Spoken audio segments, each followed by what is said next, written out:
السلام عليكم. soo dhawaada saaxiibayaal. maanta waxaan idin la wadaagi doonaa qiso qalbiga gelgeli doonta indhahana ay biyo ka soo daadan doonaan. waa qiso aad ka dheefi doonto ibra qaadasho aad u fara badan. ilaahay wax kasta waa uu og yahay, laakiin bini'aadanka ma ahan kuwa wax walba og. haddaba intaynaan muuqaalkeena u gudgalin, waxaan kaa codsanaynaa inaad like saarto muuqaalka lana wadaagto asxaabtaada. mahadsanid. ninka qisada ka sheekeynayay waxa uu yiri, waxaa jiray nin oday ah.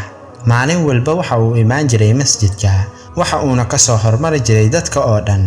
sidoo kale waxa uuna ahaa axadka u dambeeya ee masaajidka ka baxa. marka ay dadka dhan masaajidka ka baxaan, waxa uu bilaabi jiray inuu ooyo, waliba ooyin aad u daran, ilaa ooyintiisa laga maqlo banaanka masjidka. aniga waxaan fadhiyay masaajidka, ninkii ayaana u tagay. waxa aan ku yidhi, adeer, maxaad la ooynaysaa oo aad maalin walba sidaan ugu ooynaysaa? ninkii waxa uu igu yidhi, iga tag, arrinkayga alla ayaa og, asiga ayaana u ooynayaa. waan ka tagay. maalin kale ayaa ninkii masaajidka yimid, sidii caadadiisa ahaydba waxa uu bilaabay inuu ooyo. imaamkii ayaa ku yidhi, wallaahi kaa tagi maayo ilaa aad iiga sheekayso waxa ay tahay oohintaan daran ee aad ooynaysid. maxaad samaysay? maxaase kugu dhacay?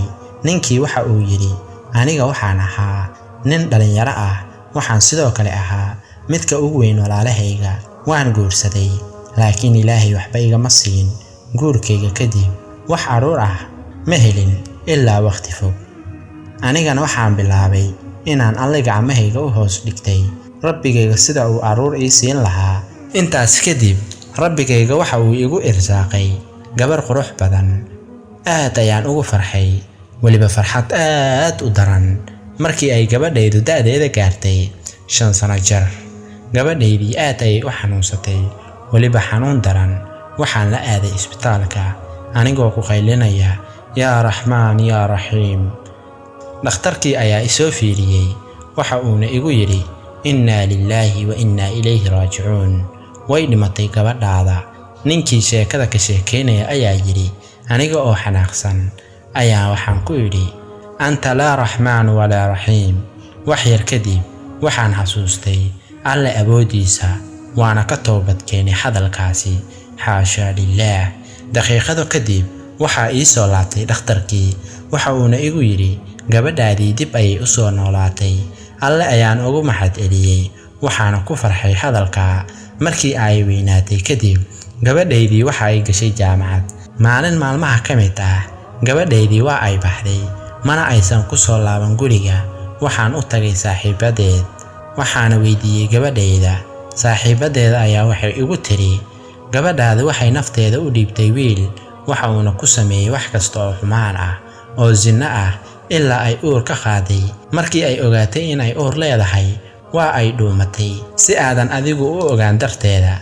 ninkii waxa uu yidhi, hadalkii waxaa maqlay hooyadeed, isla markiiba naxdin ayay u dhimatay hooyadeed.